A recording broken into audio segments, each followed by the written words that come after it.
ever get hit with one of those business ideas that just makes you want to stay up all night, like buzzing with possibility? Well, today we're diving deep into how to tell if that idea, has what it takes to actually make it. We're talking about market fit. And it's not just about having a good idea. It's more like um, finding the right puzzle piece. Hmm. You know what I mean? It's about figuring out a problem people actually have and then offering a solution they can't resist. So it's not about just building something cool, but about solving a real problem. Exactly. Think about like Zoom, video conferencing. I mean, it was around, but it wasn't exactly, a huge thing. And then Zoom comes along. They didn't reinvent the wheel, but their tech. It just worked. And then bam, everyone needs to connect remotely. And Zoom, they were right there, ready. That's market fit. Okay, I see why it's so important, but what happens if you miss the mark? Is it really that crucial? Oh, without market fit. Even the best idea is kind of like Yeah. a ship stuck in the desert. You pour everything into it, and then nobody wants it. And it happens more often than you think. Yikes. Okay, so how do we avoid that? How do we know if our idea has that market fit magic? There are 4 steps you can take to check. First, Yeah. you got to research the market. Like, really understand your audience, their pain points, their needs, what they already use, even their dreams. So we need to become like detectives for our potential customers. Yeah. And just like a detective, Yeah. you've got tools, you can do secondary research, reports, analyses, all that. But the gold mine, talking directly to people. So surveys, focus groups, those one-on-one interviews. Yep. And ask open-ended questions. Don't just go for yes or no. Get people talking about their experiences, what bugs them, what they wish they had. That's where you get the good stuff. This is great, and we're just getting started. So we've done our detective work. Now what? Time to test your solution. But not by building the whole thing right away. We need what's called an MVP, a minimum viable product. So like a sneak peek, a bare bones version to test the core idea. Exactly, like a prototype. Think about Spotify. They didn't launch with every song ever. They started simple, just a legal streaming service. That was their way of seeing if people actually wanted it. Makes sense. It's like testing the waters. But how do we know if our MVP is, making a splash? That's where customer feedback comes in. Get your target audience to try it out and tell you what they think. Honestly, the good, the bad, everything. It's like a treasure map showing you what works and what doesn't. So it's a conversation always listening and changing based on what people say. Right. Market fit isn't a one-time thing. And speaking of changing, remember, the market is always changing too. New competitors, new trends. That's why you got to analyze the competition. So we have to know our competitors really well, like what makes them tick. Exactly. Not to copy them, but to see what's out there. Ask yourself, what are they doing right? Where are they messing up? And how can we be better? Okay, so market research, testing the MVP, getting feedback, and keeping an eye on the competition. Got it. It's like building a house. You need that solid foundation. Now, let's look at some real examples, some wins and some, well, not so wins, to see how this all plays out in the real world. I love a good story, especially when we can learn from other people's, successes and mistakes. Let's hear it. All right, first up, Slack. Remember, they didn't start out as a workplace communication tool. It was for a gaming company, actually. But they had this hunch that their idea could solve a bigger problem. Wow, a simple hunch leading to something huge. And that's what market research can do. It shows you those hidden opportunities.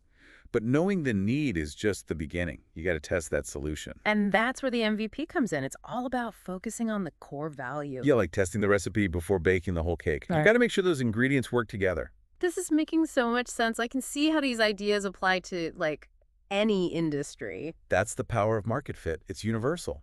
So we've covered the basics, the steps to check if an idea is viable. What's next? Now, let's dive into the exciting part. Stories of companies who nailed it, and some who, well, didn't. These stories will show us how these principles work or don't work in action. Sounds like a market fit movie marathon. Can't wait.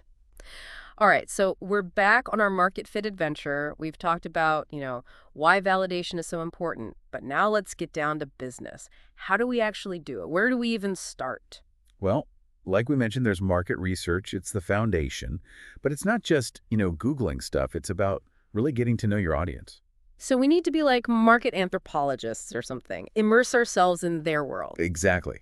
You need to understand those pain points, the things that keep them up at night, their needs, the solutions they're already using, what they dream of, what are they struggling with, what can't they find. Okay, I'm picturing myself with a notebook and a magnifying glass, but how do we actually get this information? Well, like any good anthropologist, you've got your tools.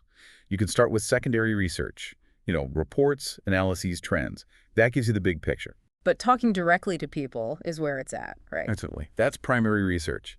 Getting insights straight from the source, surveys, focus groups, those one-on-one interviews. You're not just looking for a yes or no, you're trying to really understand. What about the competition? How do they fit in?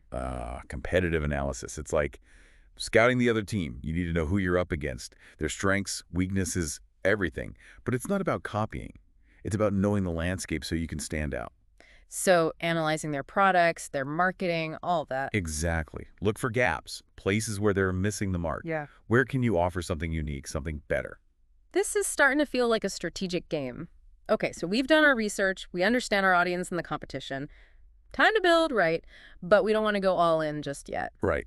That's where the MVP comes in, the minimum viable product.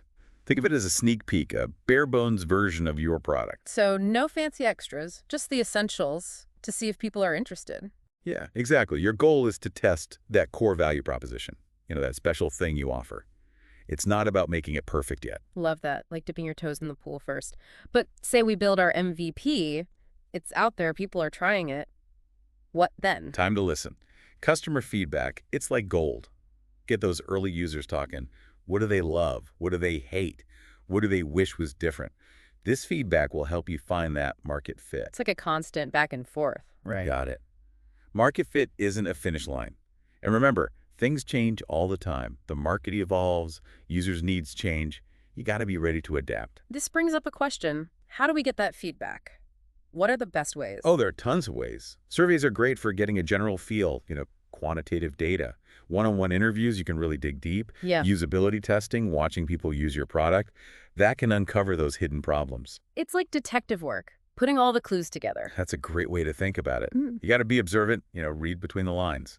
So, research, MVP, feedback. Are we done? Is that the secret formula? Almost. There's one more piece. Analysis and iteration. It's not enough to just collect the data. You have to make sense of it and then actually use it. So we're looking for patterns in the feedback, finding things to improve, and then making changes based on what we learned. You got it. Don't be afraid to experiment, to try new things, even to completely change direction if the data tells you to. Market fit is all about constantly getting better. It's like the scientific method, right? You test, analyze, and then adjust based on what you discover. Exactly. It's all about that iterative process.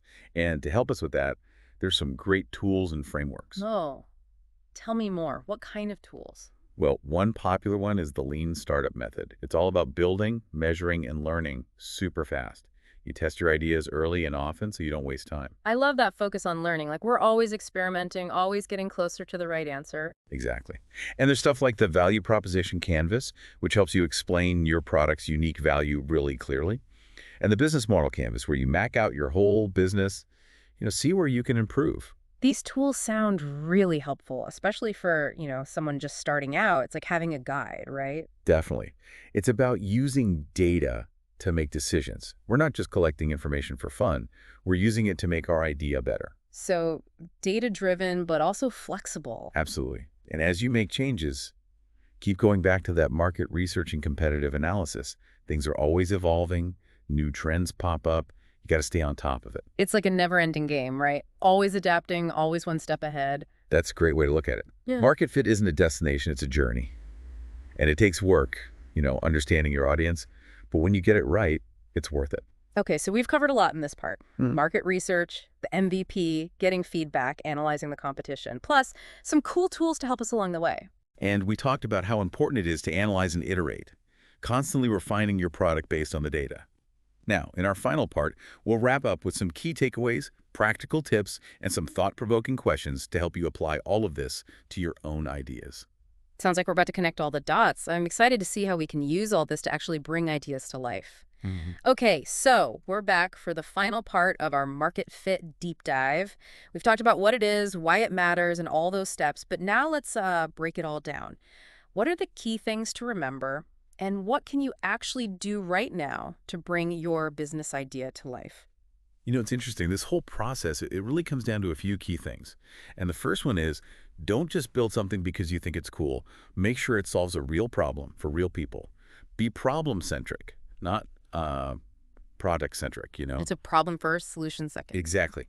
And once you've got that problem, don't be afraid to, like, change things up. Get your product in front of people early, even if it's not perfect. That feedback, that's what guides you. And it's not just about getting feedback, it's about actually using it, right? Like looking at the data and then actually making those changes, even if it means changing your original idea. Right. And that brings us to another big thing, understanding market demand. Because even the best idea won't work if there's no market for it. So do your research, know your competition, make sure there are people out there who actually want what you're offering. Yeah. And build that relationship with your customers. Talk to them, listen to what they say, and keep adapting. Remember, market fit is a process. It's not like you achieve it and then you're done. So we've got the guiding principles, let's say. But what about concrete actions? What are some things we can actually do to make sure our idea has a chance? First things first, you got to have a clear value proposition.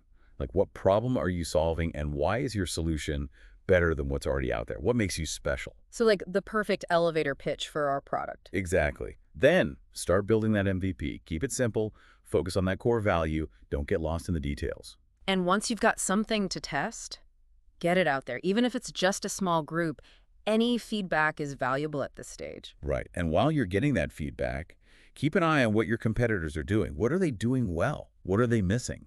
That can give you some ideas. So it's a balance, listening to customers and watching the competition. Yeah, for sure. And, you know, most importantly, be persistent. This isn't always easy. There will be bumps in the road. But if you're passionate about your idea and you're willing to, adjust things, you'll increase your chances of success.